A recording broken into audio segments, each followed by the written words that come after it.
Breaking news AP రాజధాని అంశంపై మరోసారి వివాదాస్పద వ్యాఖ్యలు చేశారు మాజీ ఎమ్మెల్యే కేతిరెడ్డి వెంకటరామరెడ్డి. అమరావతిని గోదావరి నదితో పోల్చారు. రాజమండ్రిలో గోదావరి నది ఏ విధంగా ఉందో అమరావతి సైతం అదే పరిస్థితిలో ఉందని కామెంట్ చేశారు ఆయన. అంతేకాదు 2-3 ఏళ్లలోపు అమరావతిలో పులస చేపలను చూడబోతున్నామంటూ సెటైర్ వేశారు.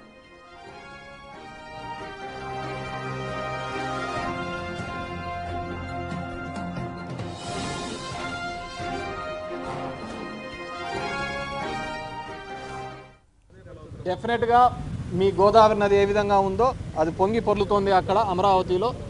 మీకు మాత్రమే సొంతమవుతుంది అనుకున్న దాన్ని ఏమి చేపలు అంటారయ్యా, పులస, రేపొద్దున ఖచ్చితంగా 2-3 సంవత్సరాల్లో మీరు అమరావతిలో చూడబోతున్నారు. అప్ స్ట్రీమ్కి ఇదబోతున్నాయి. అదే పులసల్లో మీకు అమరావతి దాంట్లో మీకు పట్టించి మీ అందరికీ ఇవ్వబోతుంది.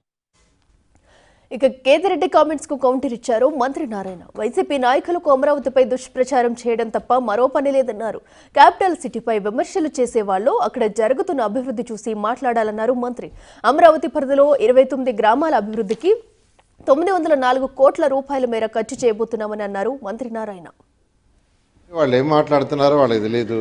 ఎందుకంటే అమరావతి క్యాపిటల్ సిటీ చాలా చక్కగా ఉంది, ఏమి ఇబ్బంది లేదు. అయితే ఇక్కడ వర్క్ ఎంతో వేగవంతంగా జరుగుతున్నాయి.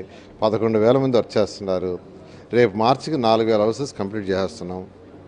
ఒక 2 టవర్లు తప్ప 2-3 టవర్లు తప్ప మిగతా అన్నీ కంప్లీట్ అయిపోతున్నాయి. 1.5 ఇయర్లో ట్రంక్ రోడ్స్ అయిపోతున్నాయి. 2.5 ఇయర్స్లో లేఅవుట్ రోడ్స్ అయిపోతాయి. 3 సంవత్సరాలు ఐకానిక్ బిల్డింగ్స్ అవుతాయి. అవి అయిపోతాయని వాళ్ళకి తెలుసు ఎంతో వేగవంతంగా. అందువల్ల వాళ్ళు ఏదో ఒకటి మాట్లాడాలని మాట్లాడుతున్నారు కాబట్టి వచ్చి వాళ్ళు చూస్తే వాళ్ళకి తెలుస్తుంది.